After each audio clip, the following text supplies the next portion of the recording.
It's the Kyle Hyman Show on Redeemer Radio. This is Kyle Hyman, and joining us from the Diocese is Mary Glowaski. She is the special assistant to the bishop in pastoral care and assists with mediation of pastoral concerns and serves as the victim assistance coordinator for people who have experienced abuse in the diocese. Thank you for being here, Mary. My pleasure. Thanks for having me. How would you describe the work that you do for the diocese? My work is focused primarily on serving, and lots of issues come to the bishop's office or to our offices anywhere in the curia, and sometimes we have to have someone enter in and kind of think outside the box and look for ways to serve a situation and the people in that situation and kind of keep things even. And I facilitate a lot of concerns, but mostly it's helping people see we have what we need to find our way through whatever issue might come our way. So I'm just kind of that voice. Do you counseling? Would it? Sometimes. Or do you refer sometimes both. To counseling and therapy? Yeah, so my background is in pastoral counseling. Okay. So I do that work, and I'm a spiritual director. However, if someone needs clinical work or needs to see a therapist, I have a group of people that I can refer to and have great confidence in. How long have you been doing that? Well, I've been the Victims Assistance Coordinator since 2004. Okay. The work specifically with Bishop Rhodes, this position since last February. Did the Victims Assistance position exist before 2004? It did. Okay. I had a predecessor, and that began in 2002. Okay. And so was that, I assume, a response to the issues that were coming out in the early 2000s? Right, with the charter. Yeah. So with the meeting in Dallas, part of the charter was that we needed to have someone who could respond to the needs of people who've been victimized. Mm-hmm. And so then what happens when somebody comes to you? What's the procedure? I receive calls, or I'll receive emails, or someone else will call me about someone. So it can be very different. I've received referrals through priests who've met with somebody in their parish. Usually what happens, it is on the phone, but no matter which way, I kind of take my lead from the person who's called. In some instances, someone will call and want to make a report immediately. Others, I've been in conversation with people without knowing anything but their first name for 2 years before they feel that they're ready and can trust that it's okay to make a report. Then I ask very few questions. I just let someone tell me their story, make sure that they feel comfortable as they can, because it is a little odd that they're calling the very place that is the institution in which they were harmed. Right. So it takes longer, which is understandable, and it takes great care to make sure that they don't feel threatened or pushed or challenged in any way. So I just receive them, and once they get to a place where they would like to make a formal report, I am their advocate. So then we have someone who will take the report with them, and I'll always be with them then. I walk with them through the process. Wherever they go, wherever they want me to be, I'll be with them. And that timing piece, when we saw the grand jury report coming out of Pennsylvania, a lot of these reports are from a long time ago. Why does it take a long time, in some cases at least, for somebody to come forward with an abuse situation, or why might somebody wait? Well, thank you for asking. That's an important question.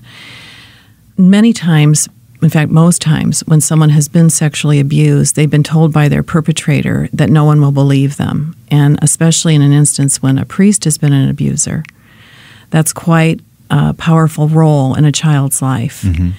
And they have been traumatized. They're told no one will believe them. In some instances, children have, and this would be more like in the 1950s, 60s, and 70s when most of these allegations are from. We haven't had any new allegations in our diocese for new priests in, I think, almost 20 years that we've had. It's all the same priests. Right. So they're afraid, and they don't believe we're going to believe them.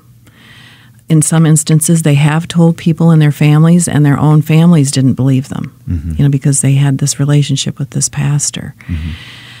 It's a very traumatizing, very frightening thing to do, and it can take years and years to have the courage to finally use your voice, speak their truth. Yeah. And one of the things that people are sometimes using as an argument to defend the church, talking about how abuse happens in all kinds of different circumstances and institutions, like in the family, public schools, for example. How is clergy abuse different? Well, I don't know that it's different in the sense that the dynamics of the abuse are the same. But our concern is that this is happening in our church. Right. And if I say to someone who's been victimized by one priest, and I say, but all these other places abuse children too, that means nothing. Right.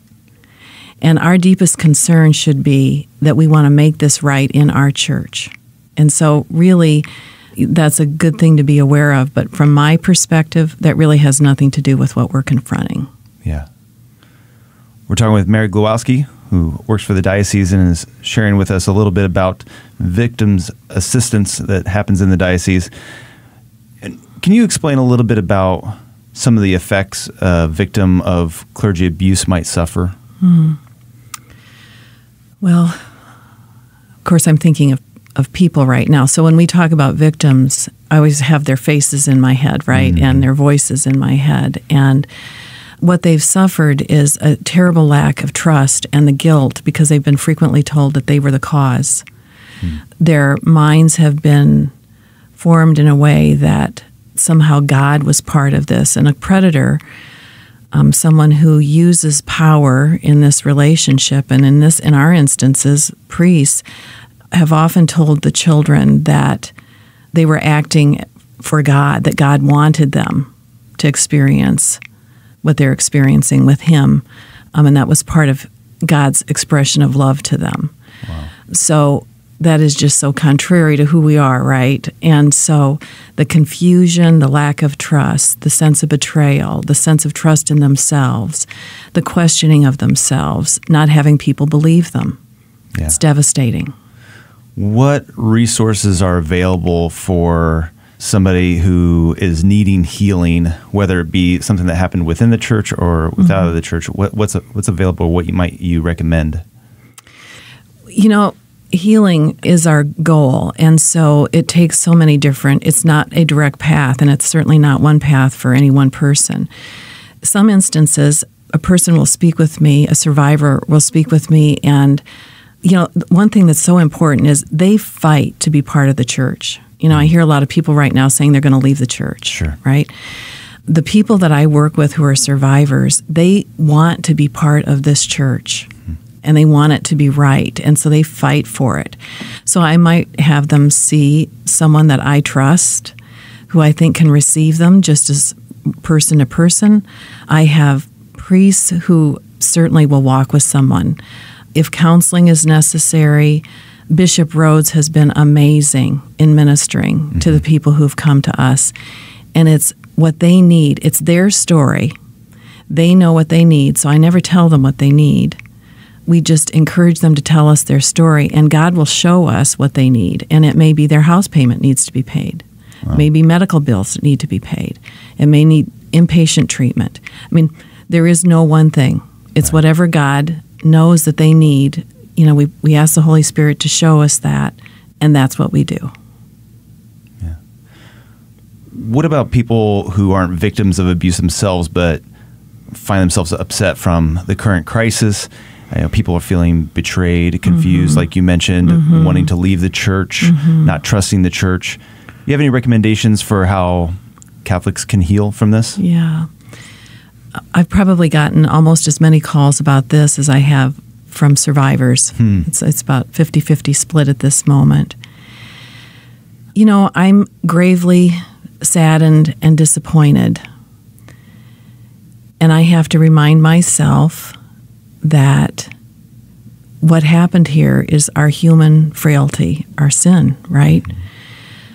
As hard as it is, and as hard as it can be to deal with the anger and the sadness and the disappointment and the shame, we are here in this moment, and we have the opportunity to make this right. We're privileged to be on the other end of this. Like in 2002, we were in the middle of all this. I mean, it was such a traumatic and dramatic time. But now we know the truth. And when we know the truth, we can do something about it. Mm-hmm. And what that will be, I don't know. It'll unfold. But where I've come to right now is that I'm going to fight for my church. Mm-hmm. I'm going to fight for my faith. And that may mean using my voice in a different way, in a way that I never would have even considered using it. Any suggestions as far as things to do or avoid? Like if somebody's overwhelmed by this, would you recommend staying away from the news or digging into it, spending more time in prayer, seeking, I guess, a support group of something? Any kind of tangible, a book that you might suggest or something? Yeah. I don't know. I mean, all of the above, right? The truth is, the way we heal, it's different for every person. Mm-hmm. And one of the things that I think kind of gets us in trouble when we say victims, like there's this one big conglomerate of, but no, they're individuals, right? And people are harmed in different ways. And so one of the graces that we have is to receive someone, no matter how they've been harmed, been a victim of sexual abuse or not, but they're harmed by this, is to let people say what their truth is. Yeah. I don't have to defend it. I don't have to explain it. I don't have to make sense out of their pain, but just receive it. And the more we receive it, the more we work it through ourselves, and God will show himself in that. I guess I would encourage everyone, just consider what will bring them some kind of peace in this. And it may be expressing anger, but that's okay. We don't have to be afraid of it. Yeah. And I think that's one of the big lessons in this is let's not be afraid of any of this anymore. Let's just look at it head on and deal with it. Yeah. Bishop Rhodes said that the diocese would be releasing a list of those who have been accused of sexual abuse. What has happened since that statement was made? Yes, we've done a lot of work. I'm working specifically on that list, and we want to make sure that everything we put out, and it will be released very soon, much sooner than later, that everything on the list is as accurate as it can possibly be. Mm-hmm. I can't say that it's going to be perfect because there's a lot of unknowns out there, but we are actively working on it, and it will be released soon. He's absolutely dedicated to that. Yeah. And then what is your expectation of reaction once this list comes out? Are people going to be shocked or maybe even scandalized by some of that information? Yes and yes. Yeah. I've had many conversations with people who've said, I know Father so-and-so's name's going to be on it, but it's not true. It's not true. I've had other people who've come to me in tears saying they heard that Father's name's going to be on it, and they're devastated because he was good to their family. And that is the thing that is so convoluted and so painful in this. A man who has done great good in one family's life may have abused in another family's life. Right. And it doesn't make sense. And personally, I think it's going to be very painful in these next months when that list is made public. My hope is that people who have been hesitant to report, they might find the desire, the courage, the knowledge that we want them to report so that we can be with them. That's my greatest hope, is that's the result. And a new and renewed determination that we, the lay people, make sure that we know what's happening in our church. Yeah. If somebody would like to get a hold of you, what's the best way to do that? They can either call me at my office, and that number is 260-399-1458. They can email me, and my diocesan email is on the website. There is a specific page for reporting abuse. So those are probably the two primary ways to get me. All right. Well, thank you so much for all that you do for the diocese and for sharing with us today. I know it's a very difficult job, and I'm so glad that you're the one that's doing it. So it's a blessed job. Yeah. We get to be part of the healing, and that is such a gift. And so I'm very grateful. Okay.